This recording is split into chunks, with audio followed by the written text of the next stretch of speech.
কুমিল্লার বুড়িচংয়ে ট্রেনের ধাক্কায় অটোরিকশার ৫ যাত্রী নিহত। কালিকাপুর রেল ক্রসিংয়ে ঘটে দুর্ঘটনা। রাষ্ট্রদ্রোহের মামলায় গ্রেফতার ইসকন নেতা চিন্ময় দাসকে নেওয়া হলো চট্টগ্রামের আদালতে। রিমান্ড শেষে সাবেক মন্ত্রী কামরুল ও জ্যাকব কারাগারে। ফাঁসিবাদের অরাজকতা ঠেকাতে আজ থেকে জাতীয় সংহতি সপ্তাহ শুরু। বৈষম্য বিরোধীর সঙ্গে এক মঞ্চে ছাত্রদল, শিবির সহ ১৯ সংগঠন। একটা পালানো সরকার, যারা পালিয়ে গিয়েছে তারা বারবার বলে পালানোর পথ পাবে না। তাদের মতো নির্লজ্জ সরকার, নির্লজ্জ লেসপেন্সার, নির্লজ্জ নেতাকর্মী পৃথিবীর ইতিহাসে এরা নাৎসি পার্টি থেকেও খারাপ। সিরাজগঞ্জে যমুনা রেল সেতু দিয়ে শুরু পরীক্ষামূলক ট্রেন চলাচল। ডিসেম্বরে আনুষ্ঠানিকভাবে চলবে ট্রেন। বাণিজ্যিক ট্রেন ছুটবে জানুয়ারিতে। মৎস্য অধিদপ্তরের প্রকল্পের নামে হাজার কোটি টাকা লোপাট। ফ্যাসিস্ট সরকারের মন্ত্রীর পক্ষেই সাফাই পরিচালক জিলুরের। দুর্নীতির অভিশাপে পুড়ছে বেবিচক। এখনো অভিযুক্তদের দখল গুরুত্বপূর্ণ চেয়ার। ধীর গতিতে চলছে সংস্কার দাবি চেয়ারম্যানের। ইমরান খানের মুক্তির দাবিতে উত্তাল পাকিস্তান। অবরুদ্ধ ইসলামাবাদ। ব্যাপক সংঘর্ষে ৪ পুলিশ সদস্য সহ নিহত ৫।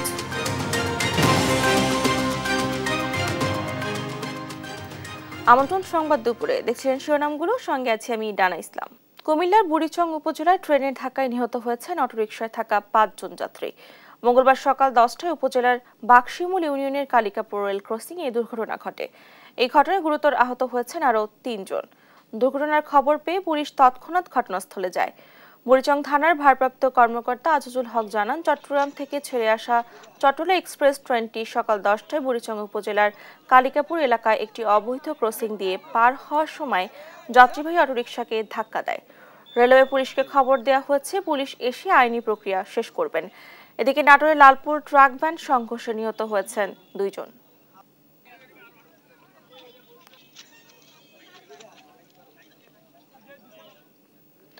রাষ্ট্রদ্রোহের মামলায় ইসকনের নেতা চিন্ময় কৃষ্ণ দাসকে নেওয়া হয়েছে চট্টগ্রামের আদালতে।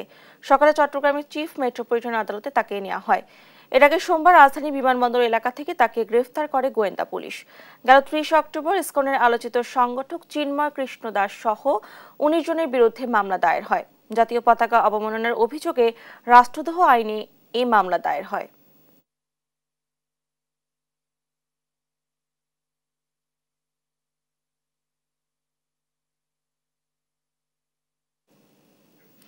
ঢাকার নিউ মার্কেট এলাকায় ব্যবসায়ী আব্দুল ওয়াদুদ হত্যা মামলায় সাবেক খাদ্যমন্ত্রী কামরুল ইসলামকে ৮ দিনের রিমান্ড শেষে কারাগারে পাঠানোর নির্দেশ দিয়েছেন আদালত। মঙ্গলবার সকাল ১০টার দিকে আইনশৃঙ্খলা রক্ষাকারী বাহিনীর বিশেষ নিরাপত্তায় তাকে চিফ মেট্রোপলিটন ম্যাজিস্ট্রেট আদালতে প্রাঙ্গণে নেওয়া হয়। এর আগে গেল ১৮ নভেম্বর তাকে রাজধানীর উত্তরা এলাকা থেকে গ্রেফতার করে পুলিশের বিশেষায়িত ইউনিট ডিবির প্রতিনিধি দল। পরদিন আদালতে তোলা হলে বাদীপক্ষের আইনজীবী ১০ দিনের রিমান্ড আবেদন করেন। ১৯ জুলাই বৈষম্য বিরোধী গণ আন্দোলনের সমন্বয়ে ঢাকার নিউ মার্কেট এলাকার প্রিয়াঙ্গন শপিং সেন্টারে ব্যবসায়ী আব্দুল ওয়াদুদ নিহত হন। এ ঘটনায় সাবেক প্রধানমন্ত্রী শেখ হাসিনা ও আওয়ামী লীগের বেশ কয়েকজন জ্যেষ্ঠ নেতা সহ মোট ১৩০ জনের বিরুদ্ধে ২১ আগস্ট হত্যা মামলা করা হয়। নিহত ব্যবসায়ীর শালক আব্দুর রহমান বাদী হয়ে গত ২১ আগস্ট নিউ মার্কেট থানায় মামলা করেন। মামলায় অভিযুক্তদের মধ্যে আছেন ওবায়দুল কাদের, আনিসুল হক, আসাদুজ্জামান খান কামাল, সালমান এফ রহমান ও আমির হোসেন আমু প্রমুখ। বিভিন্ন শিক্ষা প্রতিষ্ঠানে অরাজকতা বন্ধ করে ঐক্য ফিরিয়ে আনার উদ্যোগ নিয়েছে ১৯টি ছাত্র সংগঠন। ঘোষণা দেওয়া হয় জাতীয় ছাত্র সংহতি সপ্তাহ পালনের। সোমবার রাতে ছাত্রদল, ছাত্র শিবির সহ অন্যান্য সংগঠনের সঙ্গে বৈঠক শেষে এই ঘোষণা দেন বৈষম্য বিরোধী ছাত্র আন্দোলনের আহ্বায়ক হাসনাত আব্দুল্লাহ। জানান, ৭ দিনের মধ্যে একতা ও সংহতির বার্তা নিয়ে যাওয়া হবে প্রতিটি শিক্ষা প্রতিষ্ঠানে। আলিমুজ্জামান সাফওয়ানের প্রতিবেদন। গেল কয়েকদিন ধরেই সংঘর্ষে জড়াচ্ছে রাজধানীর বেশ কয়েকটি শিক্ষা প্রতিষ্ঠানের শিক্ষার্থীরা। সবশেষ সোমবার ৩ কলেজের শিক্ষার্থীদের ত্রিমুখী সংঘর্ষে রণক্ষেত্রে রূপ নেয় ডেমরা এলাকা। এত কম সময়ের ব্যবধানে বিভিন্ন প্রতিষ্ঠানে অস্থিরতা তৈরির পেছনে আওয়ামী লীগের ইন্ধন আছে বলে মনে করছে বৈষম্য বিরোধী ছাত্র আন্দোলন। এই অরাজকতা ঠেকাতে সোমবার রাতে বৈঠকে বসে ছাত্রদল সহ দেশের ১৯টি ছাত্র সংগঠন। বৈঠক শেষে ঘোষণা আসে দেশব্যাপী জাতীয় ছাত্র সংহতি সপ্তাহ পালনের। বাংলাদেশে যে আন্দোলনগুলো বিভিন্ন সময় এখন দানা বাঁধছে, আন্দোলনের একটা উপলক্ষ তৈরি হয়েছে যে প্রত্যেক দাবি নিয়ে রাস্তায় এসে একটা মৌসুম চলছে। সেই মৌসুমে আমরা দেখছি যে আওয়ামী ফেসিবাদী যে শক্তিগুলো রয়েছে তাদের ব্যাপক ফাইন্যান্সিং রয়েছে। আগামী এক সপ্তাহ আমরা জাতীয় ছাত্র সংহতি সপ্তাহ ঘোষণা করছি। আমরা এই জাতীয় ছাত্র সংহতি এই সপ্তাহে আমরা যারা ফেসিবাদ বিরোধী যে রাজনৈতিক দলগুলো ছিল, ছাত্র সংগঠনগুলো ছিল, তারা বিভিন্ন প্রতিষ্ঠানে যাবে এবং সেই প্রতিষ্ঠানে তারা ওই একতা এবং সংহতির যে বার্তাটি সেটি পৌঁছে দিবে এবং আওয়ামী পুনর্বাসন, ছাত্রলীগ পুনর্বাসন বা আওয়ামী ফেসিবাদ শক্তির পুনর্বাসনের জন্য আমাদের যে ঐক্যবদ্ধ থাকার কোনো বিকল্প নেই সেই বার্তাটি পৌঁছানোর জন্য আগামী এক সপ্তাহ এবং প্রাতিষ্ঠানিক মেলবন্ধন আমাদের সুদৃঢ় করার জন্য আমাদের এই কর্মসূচিটি ঘোষণা করা হয়েছে। আলোচনা করে সিদ্ধান্ত উপনীত হয়েছে যে আগামী এক সপ্তাহ আমরা জাতীয় ছাত্র সংহতি, যেটা বাংলাদেশের স্বার্থে, বাংলাদেশের গণমানুষের নিরাপত্তার স্বার্থে এই ছাত্র সংহতির আয়োজন করা হয়েছে। হাসনাত আব্দুল্লাহ বলেন, দেশে নানা ধরনের ষড়যন্ত্রের মাধ্যমে পুনর্বাসিত হওয়ার চেষ্টা করছে আওয়ামী লীগ। বাংলাদেশ থেকে যে ফেসিবাদটি উৎখাত হয়েছে তাদের নানাবিধ ষড়যন্ত্র, তারা বিদেশে বসে বিভিন্নভাবে ষড়যন্ত্র করছে এবং বিভিন্ন ফরম্যাটে তারা আবার ফিরে আসতে যাচ্ছে। আওয়ামী লীগের পুনর্বাসনের ক্ষেত্রে ফেসিবাদ বিরোধী যে রাজনৈতিক শক্তিগুলো ছিল 5 আগস্টের পূর্বে, সেই প্রত্যেকটি রাজনৈতিক দল আওয়ামী লীগের পুনর্বাসনের প্রশ্নে জিরো টলারেন্স, ছাত্র সংগঠনগুলো জিরো টলারেন্স নীতি অবলম্বন করবে। যে কোনো ধরনের চ্যালেঞ্জ মোকাবেলায় সবাইকে আরো সতর্ক হওয়ার আহ্বান জানিয়েছে ছাত্র নেতারা। আলিমুজ্জামান সাফওয়ান, দেশ টিভি, ঢাকা। সংঘর্ষের পর রাজধানীর ডেমরার মোল্লা কলেজ এলাকায় থমথমে পরিস্থিতি বিরাজ করছে। এ নিয়ে আলোচনাতে সেখান থেকে যুক্ত হচ্ছেন সহকর্মী হাসান মাহমুদ। হাসান, কি পরিমাণ ক্ষয়ক্ষতি হয়েছে কলেজটিতে, কি বলছে কলেজ কর্তৃপক্ষ, জানাবেন আমাদের।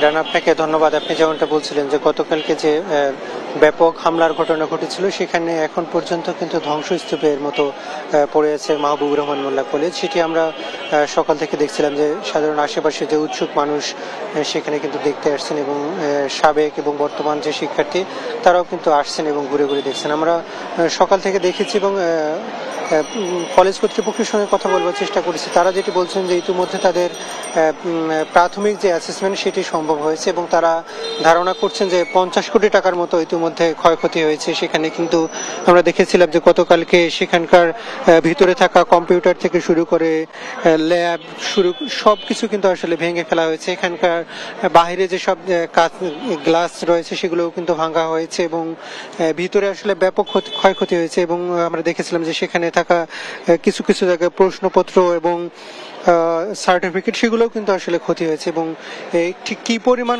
ক্ষয়ক্ষতি হয়েছে এক্সাক্ট এখন কিন্তু তারা না বলেও তারা যেটি ধারণা করছেন যে 50 কোটি টাকার মতো ইতিমধ্যে তাদের ক্ষতি হয়েছে এবং গতকালকে যে হামলা হয়েছিল ইতিমধ্যে সে বিষয়টি তারা প্রশাসনের সঙ্গে কথা বলে একটি মামলার প্রস্তুতি নিয়েছে এবং এখন পর্যন্ত সেটি মামলা প্রক্রিয়াধীন রয়েছে, আমরা এতটুকু জানতে পেরেছি। তবে এখন পর্যন্ত যেটি গতকালকে ঘটনার পরে যে নিরাপত্তার যে ত্রুটি ছিল সেটি কিন্তু এখন পর্যন্ত দেখা যাচ্ছে না এবং সেখানে পর্যাপ্ত সংখ্যক আইন শৃঙ্খলা রক্ষাকারী বাহিনীর সদস্যদেরকে মোতায়েন করা হয়েছে যাতে অপ্রীতিকর আর কোনো রকম ঘটনা না ঘটে, সেটি কিন্তু তারা সর্বোচ্চ নিরাপত্তার ব্যবস্থা করেছে। আমরা আরেকটি জিনিস দেখেছি যে গতকালকে যে সূত্রাপুর থানায় সেখানে কিন্তু 8000 জনের বিরুদ্ধে একটা মামলা দায়ের করা হয়েছে, যেটি সোহরাওয়ার্দী মেডিকেল কলেজ এবং ন্যাশনাল মেডিকেল কলেজের পক্ষ থেকে সেখানে মামলাটি করা হয়েছিল, যেখানে মাহবুবুর রহমান মোল্লা কলেজ সহ আরো অনেক বেশ কিছু কলেজের শিক্ষার্থীরা কবি কাজী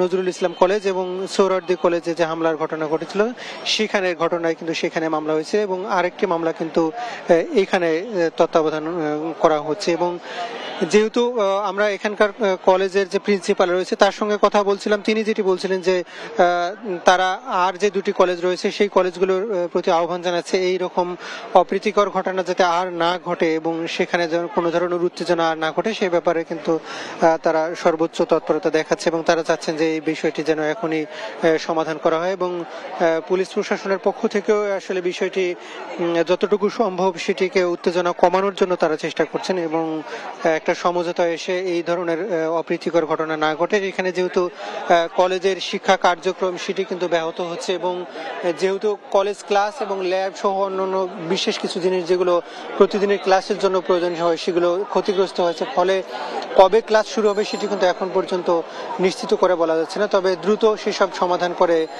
আসলে স্বাভাবিক কার্যক্রমে ফিরতে চায় কলেজ দুটি, সেটি কিন্তু এখানকার কর্তৃপক্ষ বলছে। তো এই ছিল আমার কাছে এখান থেকে সবশেষ পরিস্থিতি ডানা। হাসান, ধন্যবাদ আপনাকে। রাজধানী ডেমরার মোল্লা কলেজ প্রাঙ্গণ থেকে যুক্ত ছিলেন আমাদের সহকর্মী। বকেয়া বেতনের দাবিতে নবীনগর চন্দ্রা মহাসড়কে বিক্ষোভ কর্মসূচি পালন করছে ঢাকা ইপিজেডের লেনি ফ্যাশন এবং লেনি অ্যাপারেলস কারখানার 7,500 শ্রমিক। মঙ্গলবার সকাল থেকে আশুলিয়ার ঢাকা ইপিজেড এলাকায় নবীনগর চন্দ্রা মহাসড়ক অবরোধ করে শ্রমিকরা এই অবস্থান কর্মসূচি পালন করেন। শ্রমিকরা জানায়, প্রায় 5 বছর আগে মহামারী করোনার দোহাই দিয়ে লেনি ফ্যাশন কারখানা বন্ধ করে দিয়েছে কর্তৃপক্ষ। তাদের দাবি 3 মাসের বকেয়া বেতন, আনলিভ সার্ভিস বেনিফিটের। শিল্প পুলিশ জানায়, মালিক পক্ষ ও শ্রমিকদের সাথে কথা বলে সমাধানের চেষ্টা চলছে। অপ্রীতিকর ঘটনা এড়াতে আইনশৃঙ্খলা বাহিনীর সদস্যরা প্রস্তুত আছে।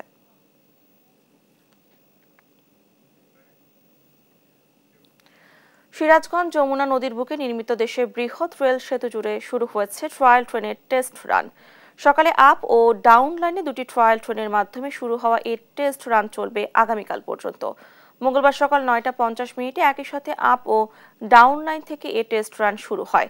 যমুনা রেল সেতুর প্রকল্প পরিচালক জানান, সড়ক সেতুর 47 মিটার ওজনে দেশের সর্ববৃহৎ রেল সেতুর নির্মাণ কাজ শেষে ট্রায়াল ট্রেনের টেস্ট রান শুরু হয়েছে। 4.8 কিলোমিটার দৈর্ঘ্যের এই সেতুতে প্রতি ঘন্টায় 10 কিলোমিটার গতিতে এই আপ ও ডাউন লাইনে শুরু হওয়া টেস্ট রানের দ্বিতীয় দিনে সর্বোচ্চ গতিতে ট্রায়াল ট্রেন চলাচল করবে আশা করছে। তিনি আরো জানান, 16,760 কোটি টাকা যাবে 2010 সালে শুরু হওয়া রেল সেতুটিতে। 2025 সালের জানুয়ারি থেকেই বাণিজ্যিকভাবে রেল চলাচলের প্রস্তুতি রয়েছে।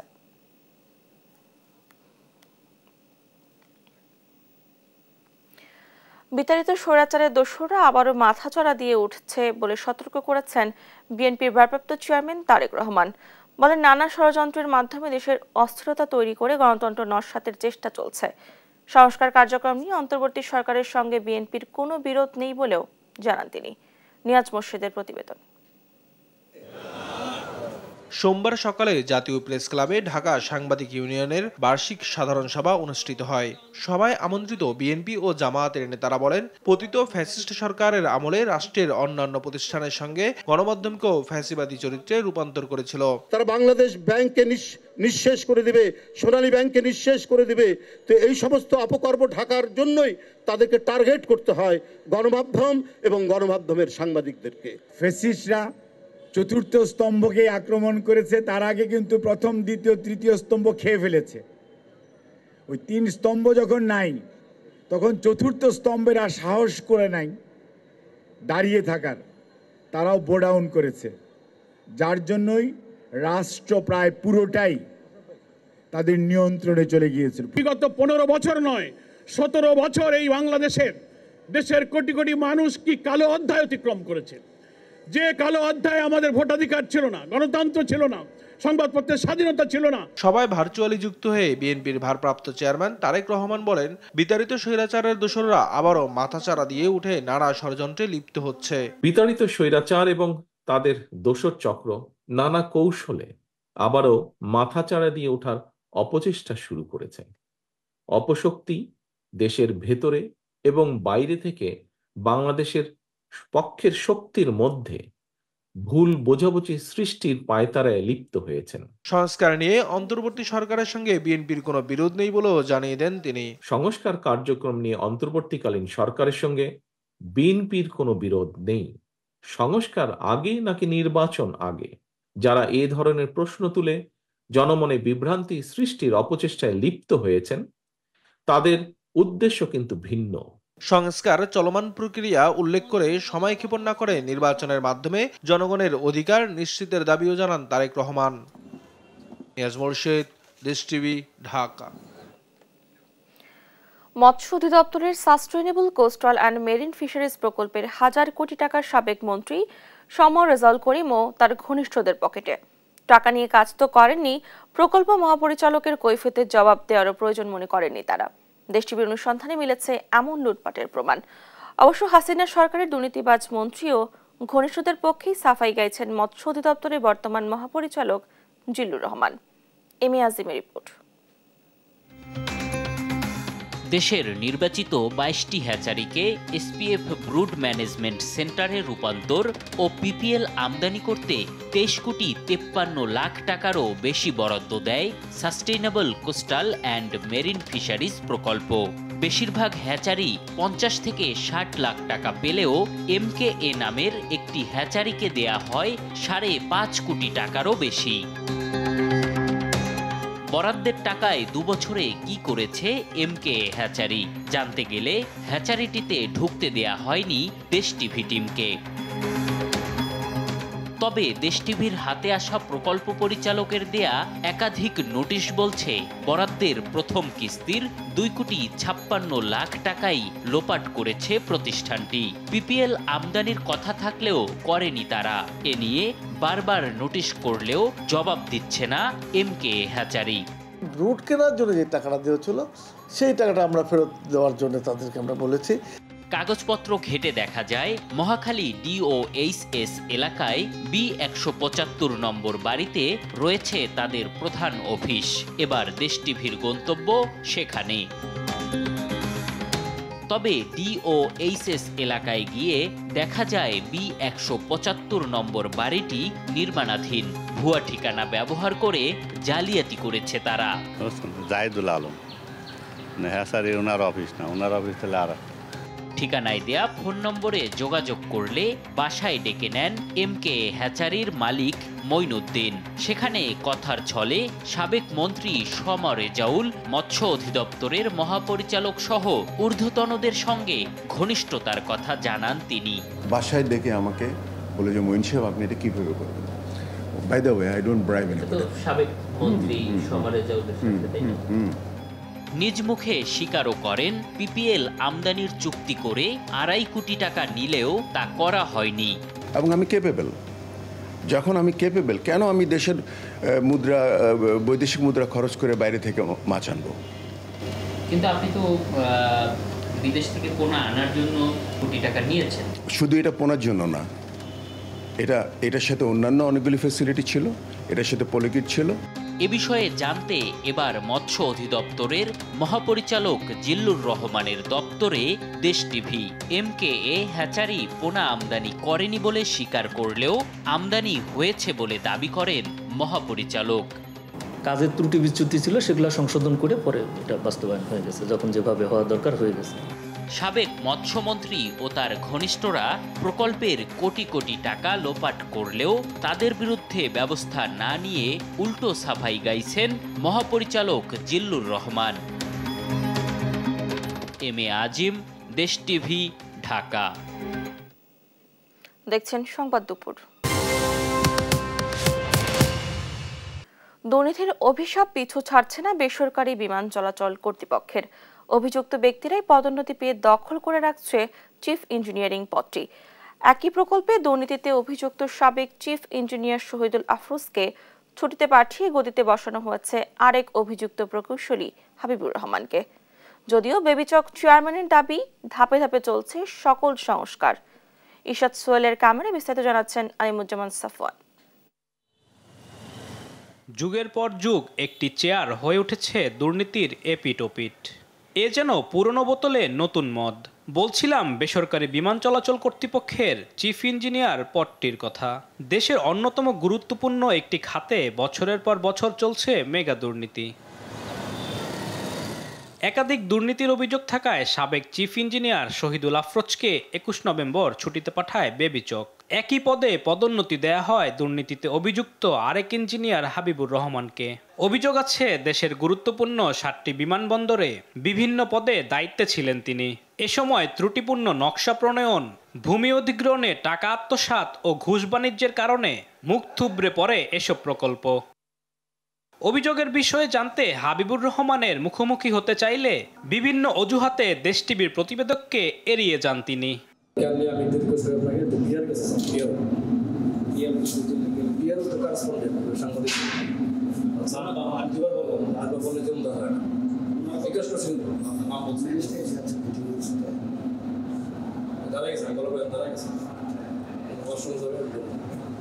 তবে বেবিচক চেয়ারম্যান বলেন, দুর্নীতির বিরুদ্ধে রয়েছে জিরো টলারেন্স। ধাপে ধাপে সকল পদে সংস্কার করা হবে বলেও জানান তিনি। আমরা এখানে আসার পরে বলেছি করাপশন জিরো টলারেন্স, এবং করাপশনে যদি কেউ এনগেজ হয়ে থাকে he will be penalised, he will be punished, এবং এখানে সিভিল থাকতে পারবে না। যেটা পর্যায়ক্রমে আমরা করছি, একবারে করলে পুরো অর্গানাইজেশন যদি একবারে আমি সংস্কার করি তাহলে ডিফিকাল্টিস তৈরি হয়ে যায়। ক্লিয়ার মেসেজ হচ্ছে যে আমাদেরকে করাপশন ফ্রি হতে হবে। সিভিল এভিয়েশনকে একটা অত্যাধুনিক এবং সুন্দর এবং করাপ্ট ফ্রি একটা অর্গানাইজেশনে করে একটা ইন্টারন্যাশনাল স্ট্যান্ডার্ড নিয়ে যেতে হবে, যাতে সবাই এটাকে এক্সাম্পল হিসেবে গ্রহণ করে ভবিষ্যতে। এর আগেও দুর্নীতিতে অভিযুক্ত সাবেক চিফ ইঞ্জিনিয়ার আব্দুল মালেকের বিষয়ে তদন্ত করছে দুদক। আলিমুজ্জামান সাফওয়ান, দেশ টিভি, ঢাকা। মিরপুরের বাউনিয়াবাদ এলাকায় যৌথ বাহিনীর অভিযানে চিহ্নিত নারী মাদক ব্যবসায়ী সহ 10 জনকে আটক করেছে সেনাবাহিনী। সেনাবাহিনী জানায়, সোমবার সন্ধ্যায় গোপন সংবাদের ভিত্তিতে মিরপুর থানাধীন বাউনিয়াবাদ এলাকায় অভিযান পরিচালনা করা হয়। এ সময় বিপুল পরিমাণ দেশীয় মদ, মদ তৈরির সরঞ্জাম, 500 গ্রাম গাঁজা, ছোট বড় 24টি চাপাতি ও 11টি মোবাইল ফোন উদ্ধার করা হয়। এদের মধ্যে চিহ্নিত নারী মাদক কারবারিও রয়েছে। সম্প্রতি মিরপুর বাউনিয়াবাদ এলাকায় মাদক ও কিশোর গ্যাংয়ের তৎপরতা বেড়ে গেলে বিশৃঙ্খলা বেড়ে যায়। এরই প্রেক্ষিতে দেশের সার্বিক নিরাপত্তা নিশ্চিত ও মাদক মুক্ত রাখতে যৌথ বাহিনীর অভিযান চলমান থাকবে বলেও জানিয়েছে সেনাবাহিনী।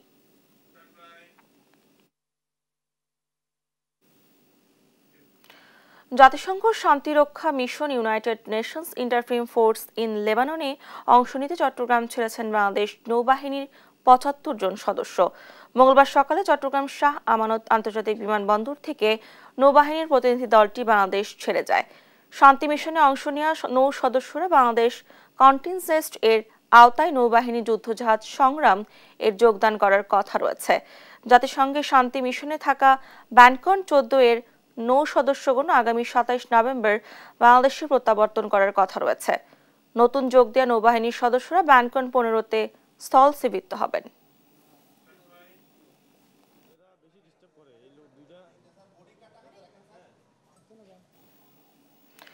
শুরুতে 60 কোটি টাকা ধরা হলেও ধাপে ধাপে প্রকল্প ব্যয় গিয়ে দাঁড়ায় 125 কোটি টাকাতে। কেবল নকশা করতেই খরচ হয় 3.5 কোটি টাকা। এমনটা ঘটেছে রাজশাহী উন্নয়ন কর্তৃপক্ষের বঙ্গবন্ধু স্কয়ার প্রকল্পে। রাজনৈতিক বিবেচনায় নেয়ার কারণে 72 কোটি টাকা প্রকল্পের দ্বিতীয় ধাপ বাতিল করেছে অন্তর্বর্তী সরকার। এতে প্রকল্পের ভবিষ্যৎ নিয়ে তৈরি হয়েছে অনিশ্চয়তা। কাজী শাহেদের প্রতিবেদন। বঙ্গবন্ধুর চেতনা, মুক্তিযুদ্ধের ইতিহাস নতুন প্রজন্মকে জানাতে 2017 সালে বঙ্গবন্ধু স্কয়ার প্রকল্প হাতে নেয় রাজশাহী উন্নয়ন কর্তৃপক্ষ। এক দফা মেয়াদ বাড়ানোর পর 2023 সালের ডিসেম্বরে প্রকল্পের মেয়াদ শেষ হলেও 2024 সালের নভেম্বরেও চলছে প্রথম ধাপের কাজ। রাজনৈতিক বিবেচনায় নেওয়া হয়েছে এমন বাস্তবতায় 71,81,82,000 টাকা ব্যয়ে বঙ্গবন্ধু স্কয়ার প্রকল্পের দ্বিতীয় ধাপের কাজ বাতিল করেছে সরকার। এই প্রকল্পের ভবিষ্যৎ নিয়ে অনিশ্চয়তায় আরডিএ। বঙ্গবন্ধু স্কয়ার প্রকল্পটির দ্বিতীয় ফেজ ইতিমধ্যে সদস্য সরকার বাতিল করে দিয়ে আমাদেরকে বিজ্ঞাপনটি জানিয়ে দিয়েছেন। গত মাসে আমাদের এখানে সংস্থাপন সচিব মহোদয় সরজমিনে এসেছিলেন। তিনি স্থাপনাটি দেখেছেন এবং আমাদেরকে নিয়ে একটি বৈঠকে বসে পরামর্শ দিয়েছেন যেটি নাম পরিবর্তন সহ এটিকে কিভাবে রাজশাহীর মানুষের জন্য উপকারে লাগানো যায় সে বিষয়ে ব্যবস্থা নেওয়ার। কর্তৃপক্ষের তথ্য মতে 2017 সালে 2 কোটি টাকা ব্যয়ে প্রকল্পের নকশা করে পরামর্শক প্রতিষ্ঠান। 59,28 লাখ টাকা বাস্তবায়ন ব্যয় ধরে 2018 সালে প্রকল্প পাশ হয়। শুরুতে 2019 সাল পর্যন্ত মেয়াদ ধরা হলেও অবকাঠামো নির্মাণই শুরু হয় 2020 সালে। মাঝে নকশায় পরিবর্তন এনে আরও 1,44 লাখ টাকা নেয় পরামর্শক প্রতিষ্ঠান। জনমত যাচাই ছাড়া এমন প্রকল্প নেয় অপচয় হয়েছে রাষ্ট্রীয় অর্থ। এর দায় কে নেবে, এমন প্রশ্ন তুলেছেন নাগরিক নেতারা। এই প্রকল্প প্রায় এখন খরচ হয়ে গেছে 100 কোটি টাকা। এটা জনমত যাচাই করা উচিত ছিল বলে আমি মনে করি। এই যে মনে করেন এখন প্রকল্পটা বাতিল করে দিল, এর দায়ভার কে নেবে? তারা বলছেন রাজনৈতিক উদ্দেশ্যে নেওয়া প্রকল্পটির পুরোটাই অপচয়। এই স্কয়ারটি বিকল্পভাবে ব্যবহারের পরামর্শ তাদের। ইতিমধ্যে যে অনেক কোটি টাকা ব্যয় হলো, সেটার তাহলে কি দাঁড়াবে? সেটা আমি মনে করি এতগুলো টাকা ব্যয় করে যে স্থাপনাটা করা হলো, এটা একটা কি হিসেবে পড়ে থাকবে। আপনি বললেন যে মানে পড়ে থাকবে, এটা কোনো অযৌক্তিক বলে আমি মনে করি। বর্তমান সরকারকে চিন্তা করতে হবে এটি যাতে অন্য বিকল্প হিসেবে অন্য কোথাও ব্যবহার করা যায় কিনা, প্রকল্পের মাধ্যমে বা অন্য কোনো উদ্দেশ্য, যে কোনো হল রুম, কমিউনিটি সেন্টার বা কোনো মার্কেট, সিটি কর্পোরেশন আন্ডারে কোনো মার্কেট দিলে যাতে এই টাকাটার অপচয় না হয়। অর্থের অপচয় রোধে প্রকল্পটি রাজশাহী স্কয়ার বা RDA স্কয়ার নামে কাজে লাগাতে মন্ত্রণালয়ে প্রস্তাব পাঠিয়েছে কর্তৃপক্ষ। কাজী শাহেদ, দেশ টিভি, রাজশাহী। কুমিল্লার বুড়িচং উপজেলার ট্রেনে ধাক্কায় নিহত হয়েছেন অটোরিকশায় থাকা 5 যাত্রী। এ নিয়ে আরো জানাতে ঘটনাস্থল থেকে যুক্ত হচ্ছেন সহকর্মী সুমন কবির। সুমন, কিভাবে ঘটলো এই দুর্ঘটনা? নিহতদের পরিচয় পাওয়া গেছে কিনা জানাবেন আমাদের। জি ডানা, আপনাকে আমি জানিয়ে রাখি, কুমিল্লার আসলে যে ঘটনাটা ঘটেছে আসলে একটা মর্মান্তিক ঘটনা। সকাল 10টার সময় আসলে ঘটনা ঘটেছে ঢাকা থেকে, চট্টগ্রাম থেকে আসলে কুমিল্লা ঢাকামুখী সুবর্ণ এক্সপ্রেস। আপনাকে জানিয়ে রাখি, সকাল 10টার দিকে আসলে এখানে যে ট্রেনটা আসছিল তখন একটা অটোরিকশা যোগে আসলে এখানে ট্রেনের 7 জন যাত্রী ছিল অটোরিকশায়। আসলে অটোরিকশার দায়ী কারণে আসলে ঘটনাটা ঘটেছে। আর একটা জানাই কি, কুমিল্লার যে অবস্থা সে আপনি দেখতে পাচ্ছেন আসলে আহাজারি থামছে না, বিশেষ করে বাক্সমুল ইউনিয়নের বাক্সমুল এলাকায় আসলে এখানে 5 জন লোক মারা গিয়েছে। এবং সেদিক থেকে যদি বলি, কুমিল্লার যে যারা এখানে রয়েছে তারা আসলে স্বজনরা আসলে কান্নাকাটি করছেন এবং 5 জন নিহত হয়েছেন, আরেকজন আসলে হসপিটালে মারা যাওয়ার খবর আমরা শুনেছি। তবে আপনাকে জানিয়ে রাখি, কুমিল্লা যারা এখানে যে বাক্সমুল ইউনিয়ন কালিকাপুর যে বুড়িচং রেলগেটে আসলে ঘটনাটা ঘটেছে, সেই রেলগেটের আমি একবার জানিয়ে রাখি যে ওই ঘটনায় আসলে এখন যারা 5 জন নিহত হয়েছে এবং একজন যার হসপিটাল মারা গিয়েছে, আরেকজন রয়েছে মুমূর্ষু অবস্থায়, তারও আসলে বাঁচবে কিনা এখন বলা যাচ্ছে না। তবে বাক্সমুল ইউনিয়নে তারা পরিচয় পাওয়া গিয়েছে এবং 4-5 জনের পরিচয় পাওয়া গেছে, একজনের পরিচয় পাওয়া যায়নি। তো কুমিল্লা আমরা এখন জানিয়ে রাখি যে এখানে যারা রয়েছে আসলে আত্মীয়স্বজন রয়েছে এবং তারা আসলে পুলিশ আসছে, পুলিশ তাদের তথ্য দিচ্ছেন। এবং সেই দিক থেকে যদি বলি, এখানে যারা রয়েছেন আমি জানিয়ে রাখি আসলে এখানে যে ঘটনাটা ঘটেছিল প্রত্যক্ষদর্শীদের, আর সেই হিসেবে অবৈধ রেল আসলে অবৈধদের রেল পাস না থাকার কারণে সে ঘটনাটা ঘটেছে। এখানে সকাল 10টার দিকে আসলে এই মর্মান্তিক ঘটনাটা ঘটেছে। নিহত হয়েছে 5 জন এবং আরেকজন কথা শুনেছি আমরা মাত্র হসপিটালে মারা গিয়েছে, আসলে তার পরিচয় এখন পাওয়া যায়নি। তবে একটা জানিয়ে রাখি, এই অবৈধ যে রেল ক্রসিং, এই রেল ক্রসিং এর রেল না থাকার কারণে আসলে প্রতিনিয়ত দুর্ঘটনা ঘটছে। যারা স্থানীয় লোক বলছেন প্রতি বছর এখানে দুর্ঘটনা ঘটে থাকে। এবং আমি আরেকটা বিষয় জানিয়ে রাখি, কুমিল্লার এই যে পরিস্থিতির জন্য আসলে রেল কর্তৃপক্ষ আসলে দায়ী এবং সেই সাথে যারা অটোরিকশা চালায় এবং যারা অবৈধভাবে পার্কিং করে তারাও দায়ী। আমরা একটা বিষয়ে উপনীত হয়েছে, এখানে যারা রেল কর্তৃপক্ষ রয়েছে তারা বলছেন যে এই ধরনের দুর্ঘটনা থেকে আসলে সকলকে সচেতন থাকতে হবে, রেল কর্তৃপক্ষ এর দায় বা নিতে হবে। এই ছিল কুমিল্লা থেকে সর্বশেষ রানা। কুমিল্লা থেকে যুক্ত ছিলেন আমাদের সহকর্মী। কলেজ শিক্ষার্থী মৃত্যুকে কেন্দ্র করে হামলা ইস্যুতে কথা বলছেন ন্যাশনাল মেডিকেলের পরিচালক ইফফা তারা। সরাসরি চলে যাচ্ছে সেখানে। আবেদনের প্রেক্ষিতে হাসপাতাল কর্তৃপক্ষ উক্ত ঘটনার জন্য অগ্রাধিকার ভিত্তিতে নিম্নলিখিত ব্যবস্থা গ্রহণ করে। 19/11/2024 মঙ্গলবার চিকিৎসা সেবায় কোনো গাফিলতি হয়েছে কিনা এ বিষয়ে হাসপাতালের বিশেষজ্ঞ চিকিৎসকদের সমন্বয়ে একটি তদন্ত কমিটি গঠন করা হয়। 20/11/2024 বুধবার ডক্টর মাহবুবুর রহমান মোল্লা কলেজের ছাত্রদের হাসপাতাল ঘেরাও কর্মসূচির প্রেক্ষিতে পরিচালকের কক্ষে আইন শৃঙ্খলা রক্ষাকারী বাহিনীর ঊর্ধ্বতন কর্মকর্তাদের উপস্থিতিতে ডক্টর মাহবুবুর রহমান মোল্লা কলেজের ছাত্র প্রতিনিধি ও হাসপাতাল কর্তৃপক্ষের সাথে আলোচনা করা হয়। আলোচনা শেষে ছাত্রদের পক্ষ থেকে 9টি বিষয় অসামঞ্জস্যতা চিহ্নিত করা হয় এবং তদন্ত কমিটিতে প্রেরণ করে দ্রুত ব্যবস্থা গ্রহণের সিদ্ধান্ত গ্রহণ করা হয়।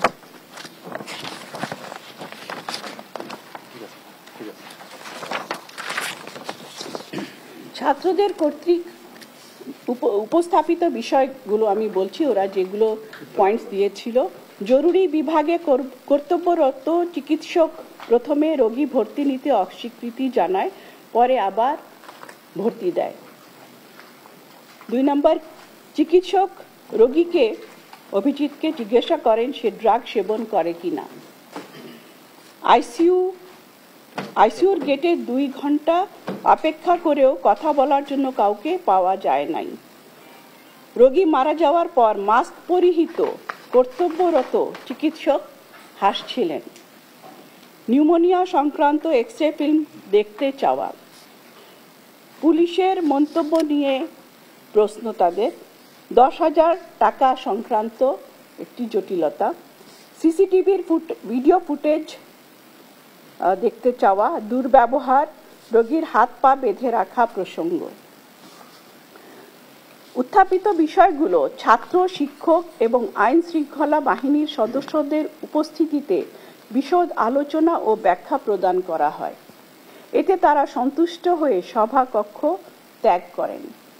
পরবর্তীতে এই ফলপ্রসূ আলোচনার সঠিক তথ্য সাধারণ ছাত্রদের মধ্যে উপস্থাপন না করে বিভ্রান্তিকর ও উস্কানিমূলক তথ্য ছড়িয়ে দেওয়া হয়।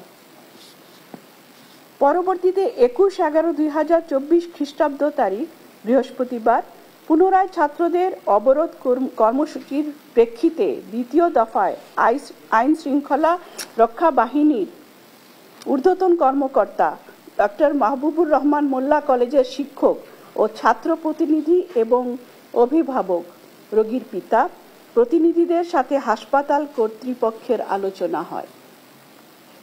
তখন উপস্থিত শিক্ষার্থীদের মধ্য থেকে আলোচনার জন্য প্রতিনিধি দেওয়ার অনুরোধ করা হলে আফতাব আহমেদ সহ উপস্থিত শিক্ষার্থীদের সম্মতিক্রমে হাসপাতাল কর্তৃপক্ষ, বিশেষজ্ঞ চিকিৎসক অভিজিতের স্থানীয় অভিভাবক, ডক্টর মাহবুবুর রহমান মোল্লা কলেজের শিক্ষক প্রতিনিধি এবং আইন শৃঙ্খলা রক্ষা বাহিনীর ঊর্ধ্বতন কর্মকর্তা সহ হাসপাতালের পরিচালকের কক্ষে বিভিন্ন ইস্যু নিয়ে আলোচনার পাশাপাশি উপস্থিত শিক্ষার্থী প্রতিনিধি সহ সকলের সাথে সর্বসম্মতিক্রমে পূর্ব গঠিত 6 সদস্য তদন্ত কমিটি পুনরায় গঠনের সিদ্ধান্ত নেওয়া হয়।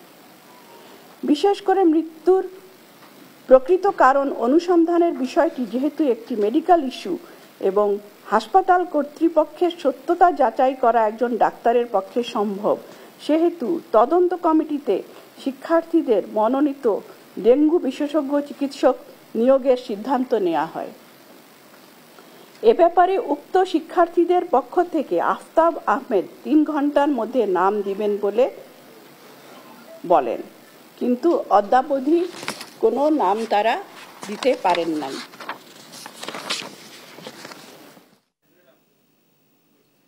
দেখছেন সংবাদ দুপুর। ইমরান খানের মুক্তির দাবিতে তার সমর্থকদের সঙ্গে পুলিশের দফায় দফায় সংঘর্ষে রণক্ষেত্র পাকিস্তানের রাজধানী ইসলামাবাদ। সংঘর্ষে 4 নিরাপত্তা সদস্য সহ প্রাণ গেছে অন্তত 5 জনের। পিটিআই এর দাবি, বিনা কারণে তাদের 4000 সমর্থককে গ্রেফতার করেছে পুলিশ। বিস্তারিত রাহান কবির শুভ্র ডেস্ক রিপোর্টে। পাকিস্তানের সাবেক প্রধানমন্ত্রী ইমরান খানের মুক্তির দাবিতে উত্তাল রাজপথ। কারাগার থেকে দলের নেতার ডাকা বিক্ষোভে সাড়া দিয়ে ইসলামাবাদের দিকে রওনা দেয় পিটিআই এর হাজার হাজার নেতাকর্মী ও সমর্থক। ইসলামাবাদের উপকণ্ঠে পিটিআই সমর্থকদের সঙ্গে ব্যাপক সংঘর্ষ ঘটে নিরাপত্তা বাহিনীর সদস্যদের। এতে এক পুলিশ সদস্যের মৃত্যু হয়, হতাহত হন বেশ কয়েকজন। সোমবার এ তথ্য নিশ্চিত করে পাকিস্তানের ক্ষমতাসীন সরকারের একজন মন্ত্রী ও ইমরান খানের রাজনৈতিক দল পাকিস্তান তেহরিকে ইনসাফ পিটিআই। এ সংঘর্ষের ঘটনায় নিরাপত্তা বাহিনীকে দায়ী করছে দলটি। जितनी रुकावटें ये खड़ी कर सकते हैं खड़ी करें, हमने पीछे नहीं हटना। পাঞ্জাবের তথ্যমন্ত্রী উজমা বুখারি বলেছেন, এছাড়া নিরাপত্তার স্বার্থে পিটিআই এর প্রায় 80 জন সমর্থককে গ্রেপ্তার করা হয়েছে বলেও জানান তিনি। ইসলামাবাদের কাছে বিক্ষোভকারীদের সঙ্গে সংঘর্ষে গুলিবিদ্ধ হয়ে পুলিশের একজন কর্মকর্তা নিহত ও অন্তত 70 জন আহত হয়েছেন। এছাড়া প্রদেশের আরও কয়েকটি এলাকাতেও সংঘর্ষ হয়েছে। তাই নিরাপত্তার স্বার্থে ইতিমধ্যে পিটিআই এর প্রায় 80 জন সমর্থককে গ্রেফতার করা হয়েছে। দেশের স্বার্থে যে কোনো পরিস্থিতি মোকাবেলায় আমরা কঠোর হতে বাধ্য। এদিকে পিটিআই বলছে তাদের অনেক কর্মী আহত হয়েছেন। বিক্ষোভ ঠেকাতে সরকার সহিংস কৌশল ব্যবহার করছে বলে অভিযোগ করেছে ইমরান খানের দল। দেশটির সরকারি কর্মকর্তা ও প্রত্যক্ষদর্শীরা বলছেন, পিটিআইয়ের বিক্ষোভকারীদের বাধা দেওয়ার জন্য পূর্বাঞ্চলীয় পাঞ্জাব প্রদেশের একাধিক শহর ও টার্মিনালের মাঝে চলাচলকারী সব ধরনের গণপরিবহনও বন্ধ করে দেওয়া হয়। বিক্ষোভকারীদের আটকে দেওয়ার লক্ষ্যে গেল 2 দিন ধরে ইসলামাবাদে নিরাপত্তা লকডাউন ঘোষণা করেছে দেশটির সরকার। এছাড়া বিক্ষোভ কর্মসূচি ঘিরে ইসলামাবাদে মোতায়েন করা হয়েছে দাঙ্গা পুলিশ ও আধা সামরিক বাহিনীর অতিরিক্ত সদস্য। রায়হান কবির শুভ্র, নিউজ ডেস্ক, দেশ টিভি। দেখছেন সংবাদ দুপুর।